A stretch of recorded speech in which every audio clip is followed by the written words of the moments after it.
நேற்றைக்கு படி இழந்து வந்தேன், அதனால் இன்றைக்கும் படி அளக்க வேணுமடி. ஒரு நாள் படி இழந்து விட்டு 1000 நாள் பட்டினி போட முடியுமா? அனுதினமும் படி இழக்க வேணும். காலையில சாப்பிட்டுட்டு அடுத்த 10 நாள் சாப்பிடாம இருக்க முடியுமா? அதனாலேயே ஆதிபரா சக்தி உமையவளே, பிரம்மதேவன் படைத்த மனுவேத உயிரினங்களுக்கு நான் படி இழக்க வேணுமடி. ஆமா, என்று ஆண்டவனான சிவபெருமான ஆதிபரா சக்தி இடத்திலே கேட்கிறார். பேசினாளா? உலக நாயகி அல்லவா? ஆண்டவன் கேட்ட திணையமதை வாரி வகையோடு கையிலே கொடுக்கிறார். மறக்கா திணை எடுத்த மகா தேவனிடத்திலே கொடுக்கிறார். உனக்கு திணை எடுத்து உடையவனார் கையிலே ஆதிபரா சக்தி கொடுக்கவேலை. சக்தி கொடுத்த திணையமதை ஆண்டவன் வாங்கிக் கொண்டு பூலோக மக்களுக்கு படியளக்க வேண்டும் என்று கைலாச மலையை விட்டு அப்படி ஒரு அடி எடுத்து வைக்கக்கூடிய வேலை.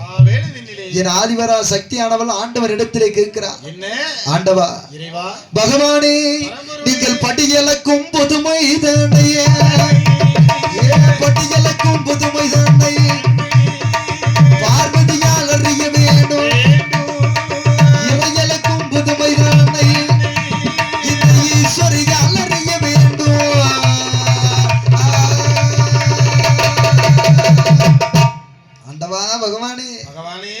படியலக்கும் புதுமையை நான் இந்த பார்வதியால் அறிய வேணும். இறையலக்கும் புதுமையை ஈஸ்வரியால் அறிய வேணும் என்று சொன்னபோது அப்போது ஆண்டவனான சிவபெருமான் சொல்லுகிறான், அம்மா பார்வதி உமையவளே, இந்த கைலாச மலையில 14 லோகம் தோன்றிய நாள் முதலாக சக்தியும் சிவனுமாக இருந்து காட்சியளித்துக் கொண்டு வருகிறோம். சக்தி இல்லாத இடத்திலே சிவன் இருக்க வேணும், சிவன் இல்லாத இடத்திலே சக்தி நீ இருந்து அலங்கரிக்கணும். இருவேரும் சென்றவனால் 7 உலகமையெல்லாம் இருள் மாயமாக தோன்றிவிடும். சூரியன் உதிக்க மாட்டான், சந்திரன் உதிக்க மாட்டான், இரவு பகல் என்று தெரியாமல் எல்லோரும் திக்கு திசை தெரியாமல் அலைந்து விடுகிறார். ஒரு குழந்தைக்கு தாய் இருக்கணும் இல்ல தந்தை இருக்கணும், 2 பேரும் இல்லைன்னா அந்த மாதிரி சொல் கேச்சு இல்லாம அதை போல ஆண்டவன் சொல்ல, நான் அம்மா பார்வதி உமையவளே, கைலாச மலையிலே நீ தனித்து இரு, நான் சென்று பூலோக மக்களுக்கு படியிழந்து வருகிறேன். ஆதிபரா சக்தி கேட்கிற, ஆண்டவா நீங்கள் படியலுக்கும் புதுமையை நான் பார்க்க வேண்டும் என்று இந்த ஆதிபரா சக்திக்கு ஆசையாக இருக்கிறது. ஆசை என்பது எல்லோருக்கும் வரணும் ஒரு விஷயம் தானே. ஆசை இல்லாத மனிதனை யாரையும் பார்க்க முடியாது, ஆசை இல்லாத மனிதனை யாருமே பார்க்க முடியாது. அதே போல இந்த ஆதிபரா சக்தியானவள், ஆண்டவா நீர் படியலுக்கும் புதுமையை இந்த பார்வதியால் அறிய வேண்டும் என்று சொன்னபோது ஆண்டவன் ஆதிபரா சக்தியானவளே, அம்மா சக்தி உமையவளே, நீ கைலாச மலையிலே தனித்திரு, நான் சென்று பூலோக மக்களுக்கு படியிழந்து வருகிறேன் என்று ஆண்டவனான சிவபெருமான் என்ன செய்கிறான் தெரியுமா? அவன் தன்னை ஒரு தனிமையாக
மலையிலே தன்னை ஒரு தனிமையாக அமர்த்தி விட்டு பூலோக மக்களுக்கு ஆண்டவன் படியலுக்கு வர வேண்டும் என்று சொன்னக்கூடிய வேளை ஆதிவரா சக்தி கைலாச மலையிலே ஒத்தேல இருக்கிறார். இந்த ஆண்டவனிடத்துல என்ன கேட்டோம்? இவர் படியலுக்கும் புதுமையை நாம் அறிய வேண்டும் தானே கேட்டோம். இவர் யாருக்கெல்லாம் படியளக்கிறார், யாருக்கெல்லாம் அளக்கவில்லை, எப்படி என்ன விதமாக படியளக்கிறார் என்று புதுமையை நான் அறிய வேண்டும் தானே ஆசைப்பட்டோம். ஏன்னா ஆண்டவன் கூட செல்வதற்கு நமக்கு அருகதை இல்லையா? அவர் கட்டிய மனைவி தானே. திரையமதை அள்ளி அள்ளி வாரி கேட்ட நேரத்துல அள்ளி அள்ளி கொடுக்கிறோமே. ஆனால் இவர் புதுமையை நாம் அறிய வேண்டும் தானே கேட்டோம். இந்த ஆதிபரா சக்தியானவளுக்கு தோன்றிய ஆசை சந்தேகமாக மாறுகிறது. இந்த சந்தேகத்துக்கு காரணமே ஆண்டவன் தானே. ஆதிபரா சக்திக்கு தோன்றிய ஆசை சந்தேகமாக மாறுகிறது. இந்த ஆண்டவன் யாருக்கெல்லாம் படியளக்கிறார்? ஏன்னா ஆதிபரா சக்தியானவள் கொடுப்பதோ நாளை திணை. நாளை திணை எடுத்து எப்படி நாடெல்லாம் ஆண்டவன் படியளக்கிறார்? உலக்கு திணை எடுத்து ஆண்டவன் எப்படி உலகமெல்லாம் படியளக்கிறார்? இவரை கண்டிப்பாக பரிசோதனை செய்ய வேண்டும். இவர் என்ன விதமாக படியளக்கிறார், யாருக்கெல்லாம் படியளக்கிறார் அழைக்கவில்லை என்று சோதனை பார்க்க வேண்டும் என்று என் ஆதிபரா சக்தியானவள் யாரை அழைக்கிறாள் தெரியுமா? அந்த விஸ்வலோகம் ஆளுகின்ற விஸ்வகர்மாவை வரவழைத்தார் அண்ணனாடு மாயக்கண்ணன் மாயக்கண்ணன் சத்ராதி முட்டனாக வந்து அவதரிப்பார்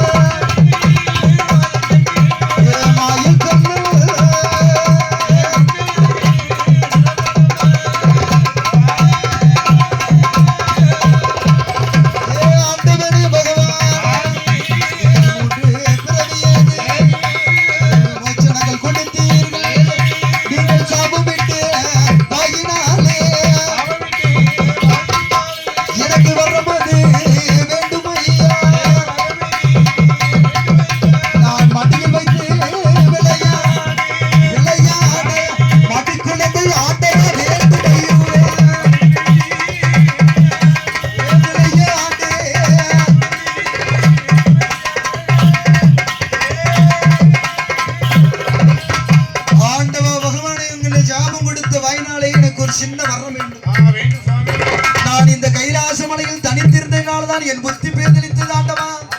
என் கையில ஒரு குழந்தை இருந்திருந்தா அது கூட ராராட்டி ரோராட்டி கொஞ்சம் விளையாடி இருப்பேன். அதனாலே ஆண்டவா, நீங்கள் கொடுக்கக்கூடிய குழந்தை எப்படி இருக்க வேணும்? கணவன் கை குழந்தை, மன்னன் எல்லாம் வடி குழந்தை, புருஷன் எல்லாம் உத்திரம் வேண்டும் என்று சொன்னபோது ஆதிவரா சக்தியானவள் பிடிவாத குணத்துக்கு ஆண்டவன் சொல்லணும், அம்மா பார்வதி உமையவனே, கணவன் எல்லாம் கை குழந்தை, புருஷன் எல்லாம் உத்திரம் தருகிறேன். அது எங்கே கிடைக்கும் தெரியுமா? அந்த 1000 நாள் மண்டபம் அடக்கு கொண்டு வாசலிலே 1000 நாள் மண்டபம் அடி அடியா இறுதி அதுல 32ஆம் தூணெதிரே முந்தி ஏந்தி இருந்தையானா, இந்த முக்கண்டன் அருநாளை கண்டிப்பாக உனக்கு குழந்தை வரம் கிடைக்கும் என்று சொன்னபோது இது ஆதிவரா சக்தியானவள் என்ன செய்கிறாள் தெரியுமா? அவள் அன்று தங்கி மறுபூதையா, அவள் அன்று தங்கி மறுபூதையா, அவள் அடுத்த நாள் காலையிலே ஆதிவரா சக்தி அவள் கங்கையிலே நீராடி மறுமாற்று துயில்களைந்து அவள் பட்டொடுத்து மணியுடுத்து நல்ல காவிரியில் நீராடி கதிரிலிங்கரை செருவு செய்து அவளுக்கு திலகம் விட்டார். நல்ல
குழந்தைக்கு உருவடித்து தார்கள் என்று சொன்னபோது படைக்கும் தொழில் அதிபதி பிரம்மதேவனை வரவழைத்து பிரம்மதேவா இந்த 3 குழந்தைகளும் உருவடி முதல் குழந்தை பெண்ணாக 2 குழந்தை ஆணாக உருவடிக்கும் என்று சொன்னபோது அவன் கை வகுந்தார் கால் வகுந்தார் கால் வகுந்தார் நல்ல கண்ணோக்கு செவி படைத்தார்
சக்தியானவளுக்கு அந்த பிள்ளைக்கு கொங்கைப்பா தனை கொடுக்கிறார் கொடுத்து ஆண்டவனிடத்தில் கேட்கிறார் ஆண்டவ பகவானே நீங்கள் உயிர் கொடுத்த இந்த குழந்தைக்கு ஒரு பேர் நாமம் கொடுத்து சொன்னபோது நாடே அழிந்தாலும் நல்ல பிள்ளைகளோட பேர் அழியக்கூடாது சீமையே அழிந்தாலும் சிவன் தேவி பார்வதியா பெற்ற குழந்தைகள் பேர் அழியக்கூடாது அதனாலே பேர் கொடுங்கள் என்று சொன்னபோது இந்த ஆண்டவன் சிவபெருமான் எப்படி பிரேமர் நாமம் கொடுக்கிறான் தெரியுமா நீ பெண்ணாக பிறந்ததாலேயே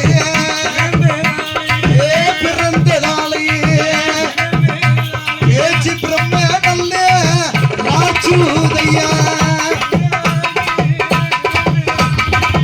பிறந்ததாலே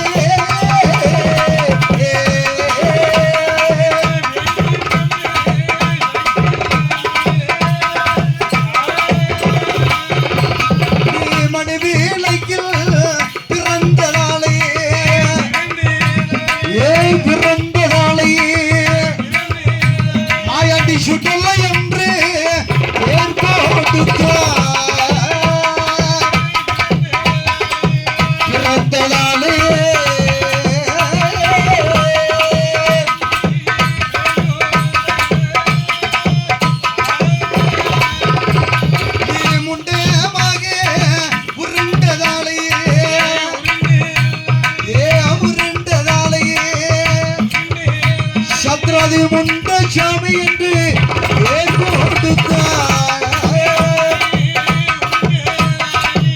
உருண்டதாலே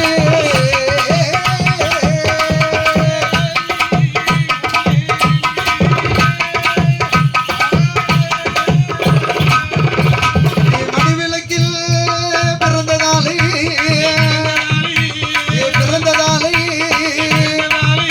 மாயாண்டி சிவசுடலை என்று பேர் கொடுத்த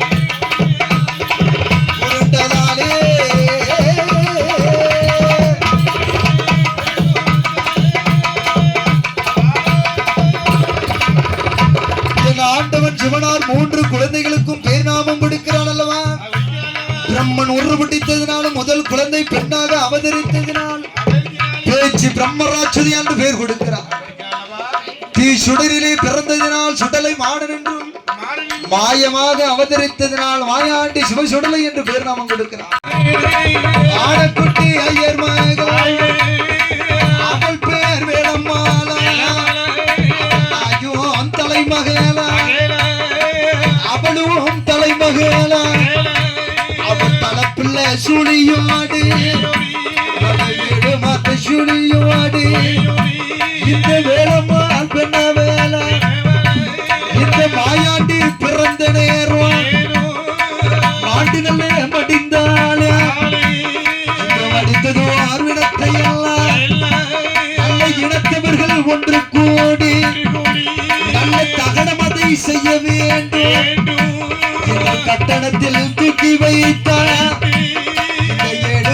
சூழி பெண்ணா அவளை கட்டணத்தில் தூக்கி வைத்து மையானம் கொண்டு போய் நல்ல சந்தன கட்டையில சபத்தமெல்ல தூக்கி வைத்த கட்டையில பிடத்தமெல்ல தூக்கி வைத்து எண்ணி நல்ல எருபடிக்கு எண்ணு நல்ல எருபடிக்கு அதுல ஈர மண்ண மேல் புதிந்து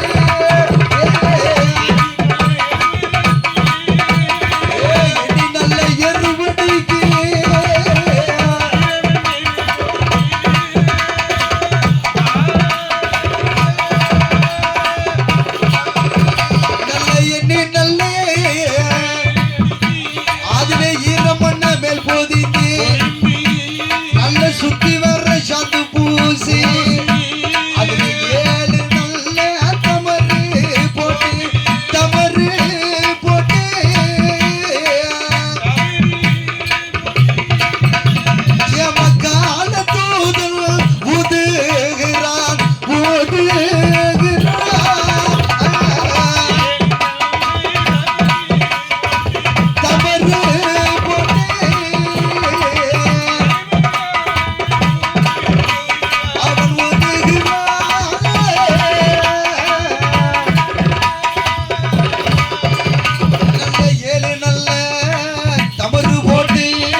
ஊதக்கூடிய வேளையிலே ஏழமா பெண்ணாலும் நெய்யா இருந்து வேகிறா தெரியுமா மண்டையில பிடித்தத்தி மாடமட்டும் புகையெலும்பு கும்பியில பிடித்தத்தி கொழுந்து விட்டு தலையெறிய ஊனறிய உடலெறிய உள்ள எலும்பு பிடித்து எரியக்கூடிய வேலை இந்த சபவாடையும் பிணவாடையும் யாருக்கு அடிக்கிறது மாணிக்க தொட்டிலே மாயா மதுரையாக படுத்திருக்கிறானே இந்த மாயாண்டி சிவ சுடலை மாடன் சத்ராதி முண்டனுக்கு அடிக்கக்கூடிய வேலை பக்கத்திலே படுத்திருக்கிறாளே பேச்சு இந்த மாயாண்டி சுடலை பார்க்கிறான் தாய்ப்பால் குடித்தால் நமக்கு ஒரு வயிறு நிறையாது அதனாலே நம்ம மையானம் போக வேணும் ஆண்டவிடம் திங்க வேணும் சுடுகாடு போகணும் சுட்ட விடத்தை திங்கணும் இருந்தாலும் பேச்சு இடத்துல ஒரு வார்த்தை கேட்கணும் அல்லவா அதான் பேச்சு பாக்குறா ஏ அப்பா மாயாண்டி சுடல உனக்கு சுடுகாட்டுல கொண்டு போய் எரிக்க சொல்லதான் வாடை வந்துச்சு எனக்கு பிணத்தை கொண்டு போச்சலே பச்சை வாடை அடிச்சதடா அதனாலே மாயாண்டி சுடல நம்ம மையானம் போகலாம் மைய சுடலை ஐயா சுடலை மாட்ட அதுல மாண்டு பீடம் திங்கலாம ஓட்டியா சுடலை ஐயோ ஏ சாய்ந்தனல்ல கொண்டை கட்டி இந்த மாயாண்டி சுடலை ஐயா ஆபன் விண்ணுக்கும் மண்ணுக்குமா வளர்த்து நிற்க கண்டாலே வேச்சியம்மா மையானம் போக வேணும் ஏ அப்பா சுடல முட்டை சுவாமி மையானம் போகணும்னா சும்மா போகலாமா அதுக்கு ஏத்த ஆடை அணிகலங்களை அணிந்து போனாதான் மையானம் போகிறதுக்கு நல்லா இருக்கும் இந்த மாதிரி கூட்டத்துல கிழிஞ்ச வேட்டியெல்லாம் கட்டி நிக்கலாமா பட்டு வேட்டி பட்டு சிப்பா போட்டாதான் அப்படி சிறப்பா இருக்கும் மாயாண்டி சுடலையை பேச்சு அலங்கரிக்கிறார் மையானம் போவதற்கு பேச்சியம்மாள் சுடலை முண்டை சாமி எப்படி அலங்கிருக்கா அவன் கச்ச நல்ல வரைஞ்சு கட்டி கருத்த கச்ச சொங்கலிட்டா கச்ச சொல்லமா உல்லாச நடையழகா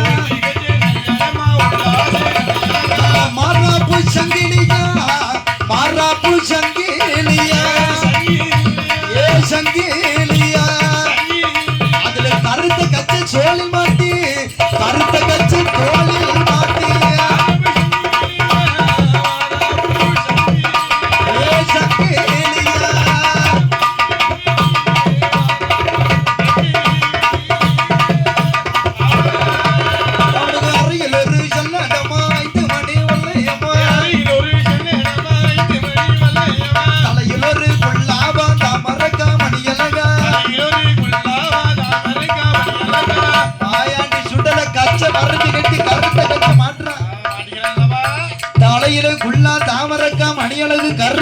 தோளில் மாற்றான் சாய்ந்த கொண்ட கட்டு முறுக்கு மீசம் முண்ட கண்ணு மண்ட கண்ணு கேட்டு சாய்ந்த கொண்ட கட்டு கச்சைய மாட்டுனா சும்மா நிப்பானா கல கல கல கலன்னு மாயாண்டி சுடலாம் ஆடுறான் போற இடம் எங்கே மையான போகணும் ஆடு இளங்கள்லாம் அழிஞ்சாச்சு போவதற்கு ஆயுதம் வேண்டாமா சண்டைக்கு போனா ஆயுதம் இல்லாம போக முடியுமா அதனாலே பேச்சு மாயாண்டி சுடலைக்கு ஆயுதங்கள் எப்படி எடுத்து கொடுக்கிறான் தெரியுமா அவளு 7 மணி வல்லையம்மா எடுத்தா நான் ஒரு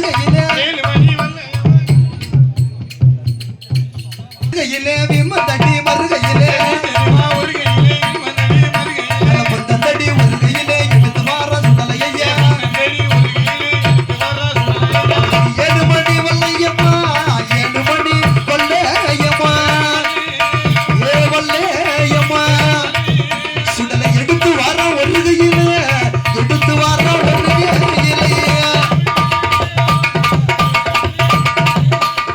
வல்லையம்மா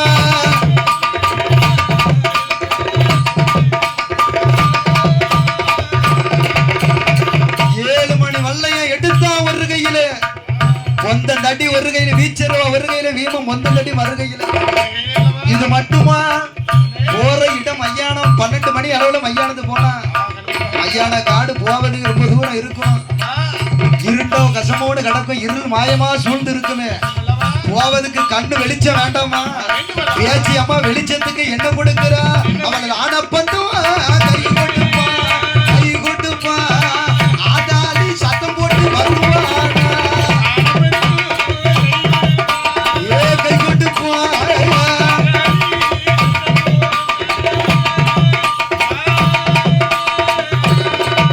சுடல ஆனப்பந்தம் ஒரு கையிலே ஆனப்பந்தம் ஒரு கையிலே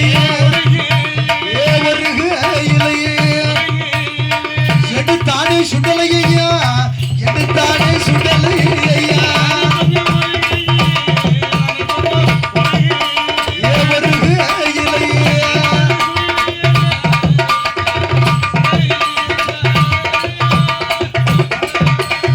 ஒத்த பந்தம் ஒரு கையில ஒத்த பந்தம் ஒரு கையில ஒரு கையிலே உள்ள சமய ஆடி வர இந்த சுடலை ஆடி வர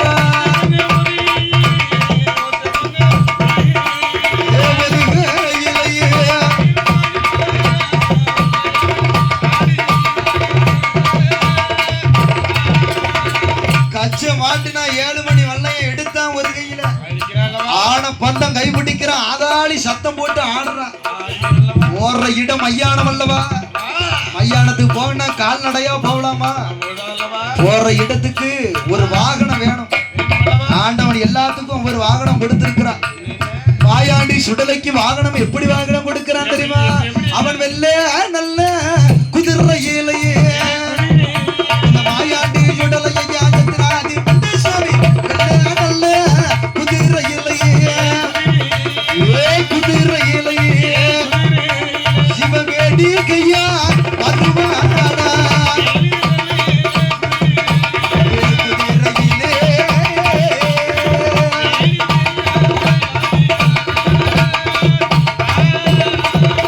ராமன் மையா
இடத்தையே பார்ப்பான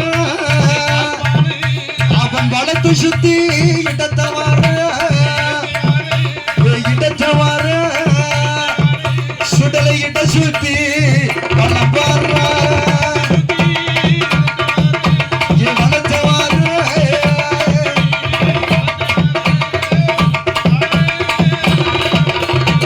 மாயாண்டி சுடலை புகையோடு புகையாக போய் குதித்தான் தில்லைவனம். சுடுகாடு தன்னதிலே வந்து பார்க்கக்கூடிய வேலை அப்படி நெய்யா உருகி நிக்க ஆனகுட்டி ஐயர் மகள் இது கண்டான். வாயாண்டி வளர்த்த சுத்தி இடத்தவரை நான் இடத்தை சுத்தி வளர்த்த வருகிறான். மூட்டத்தோட முன்னாலே முட்டங்கால் மண்டியிட்டான். கொண்டு வந்த பொந்தந்தடியை கொண்டு மேல் மண்ண தட்டுகிறான். தட்டி பார்க்கக்கூடிய வேலை நெய்யா எரிந்து நிக்கிறான் அல்லவா. மாயாண்டி சுடலை சும்மா இருப்பானா? அவன் மணி குடலையே சரிப்பாரா.